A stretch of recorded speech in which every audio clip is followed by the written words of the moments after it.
Oremos. Senhor nosso Deus, nosso Pai, nós estamos em Tua presença agradecidos pela vida, pelos cuidados, por tudo que Tens feito por nós. Te damos graças por mais um dia de vida e também te damos graças, Pai, por estes momentos que vamos agora ter estudando a Tua Palavra, que Teu Espírito Santo esteja presente com cada um de nós, nos ajude a entendermos a Tua Palavra. E também, Pai, pedimos que abençoes todos os que estudam conosco, todos que têm necessidades, problemas, todos que nos escrevem pedindo orações, em especial, pedimos uma bênção para Antônia Almeida, que está hoje completando mais um ano de vida, que ela permaneça firme no teu caminho. Também Ana Lu Neves parabenizando e pedindo as bênçãos para Antônia Almeida.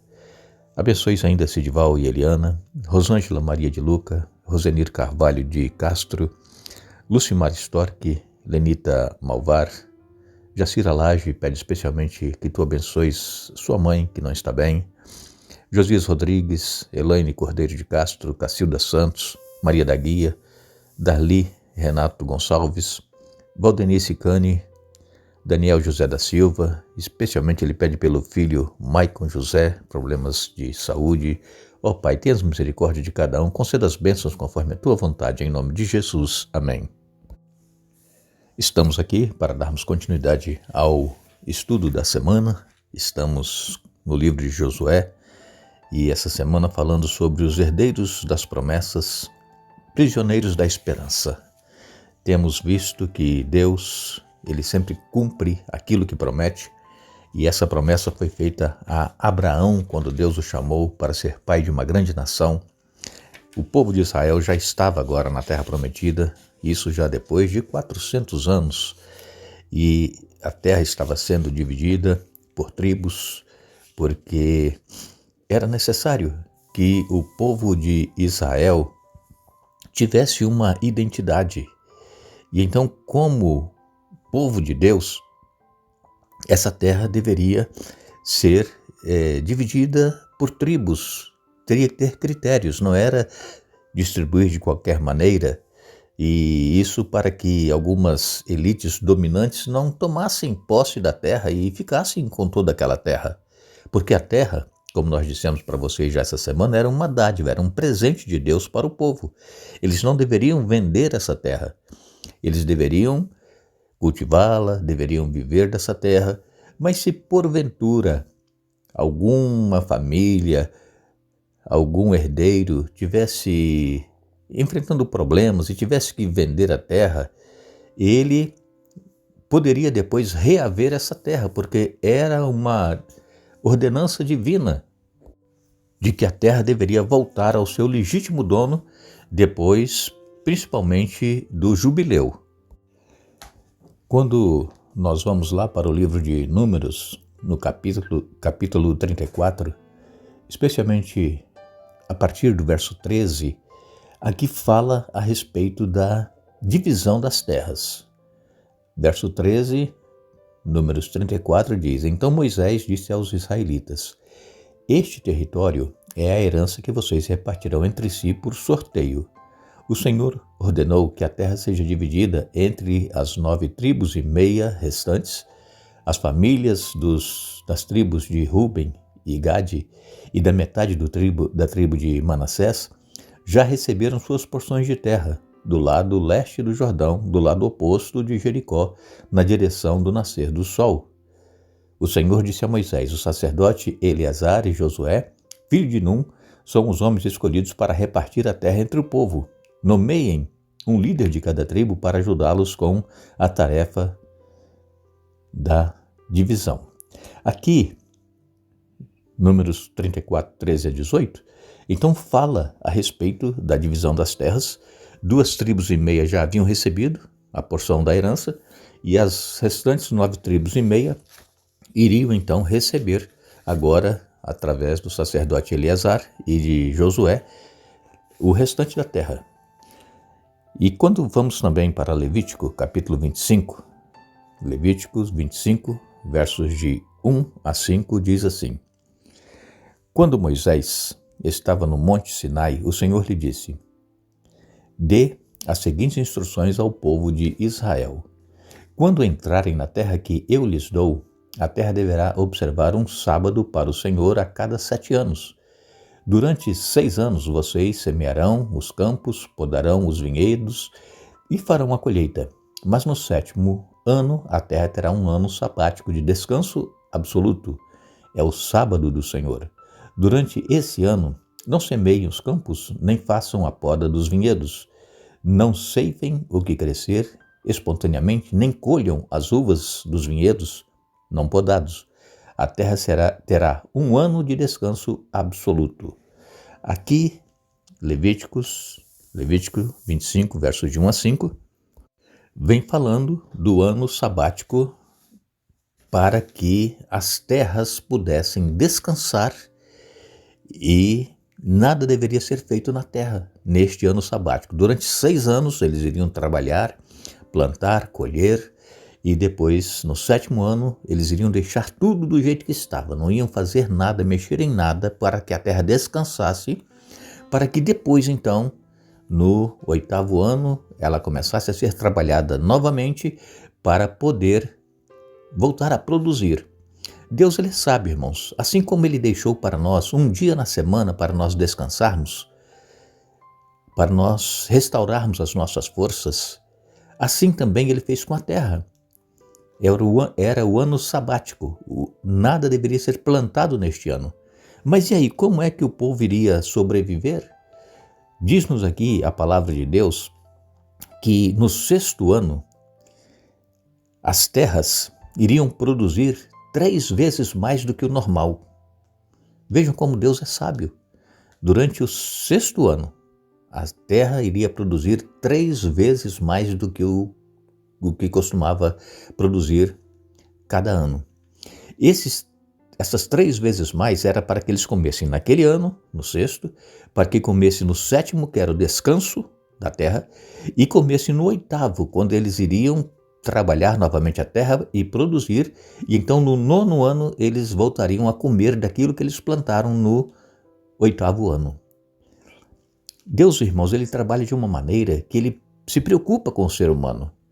É tanto que se as pessoas não derem um descanso para a terra, se as pessoas só pensam em plantar, colher, e hoje nós vemos que a indústria alimentícia ela não para.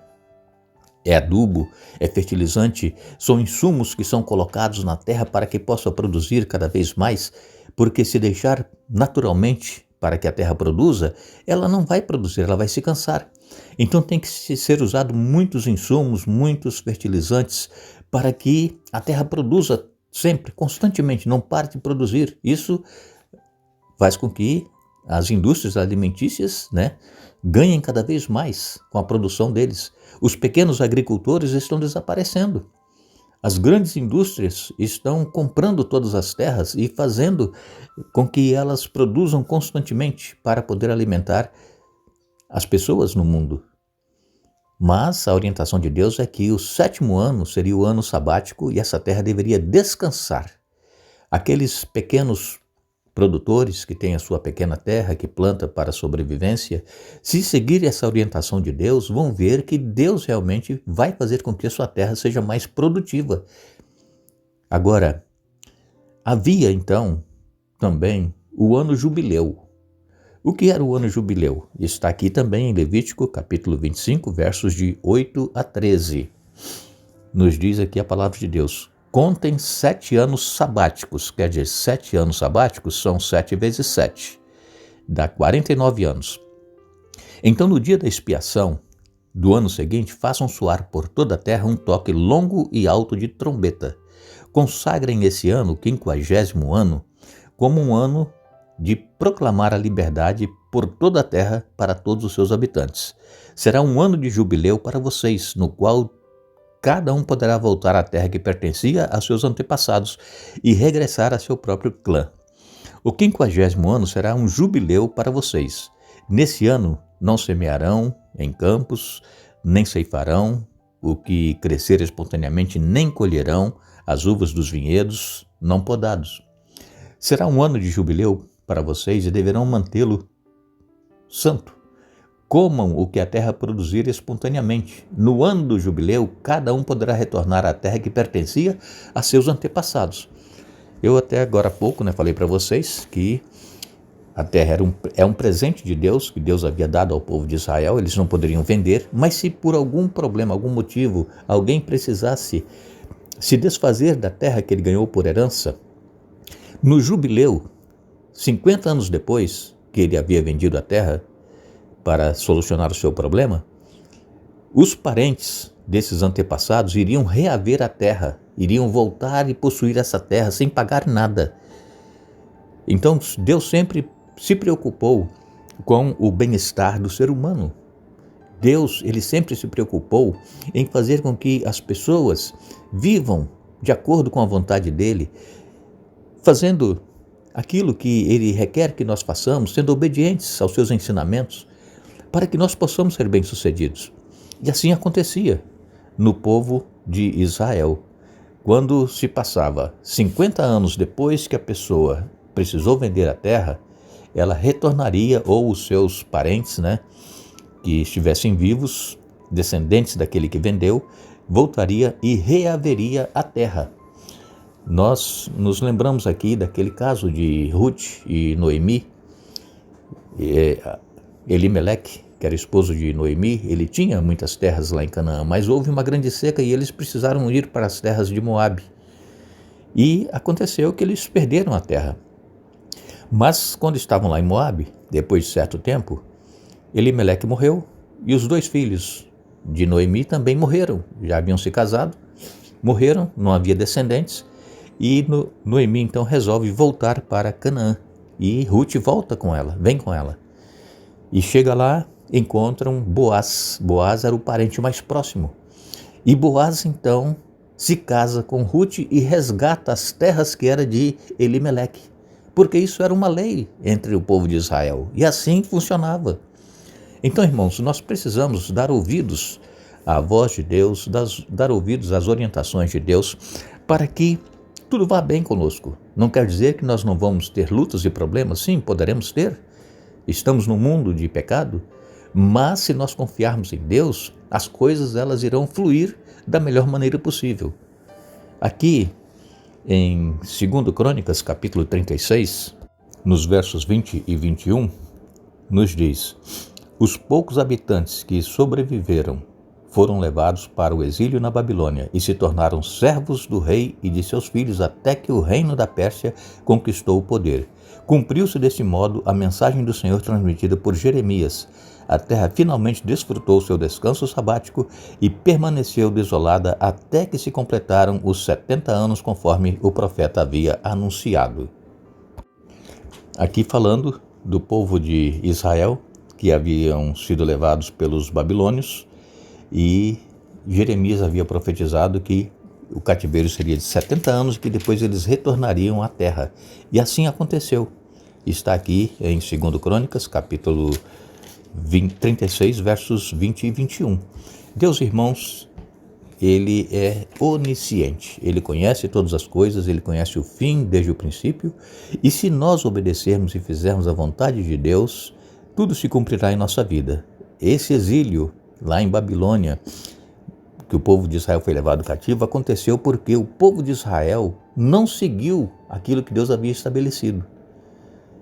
Por isso nós precisamos colocar em prática em nossa vida o que nós estamos aprendendo na palavra de Deus. Enquanto nós não conhecemos o que Deus quer de nós, Deus não leva em conta o tempo de ignorância, o tempo que nós não sabemos. Mas a partir do momento em que nós conhecemos a vontade de Deus, nós temos que colocar em prática em nossa vida. Que Deus nos abençoe. Deus nos ajude a estarmos sempre buscando a direção, a orientação dEle, possamos fazer a vontade dEle em nossa vida.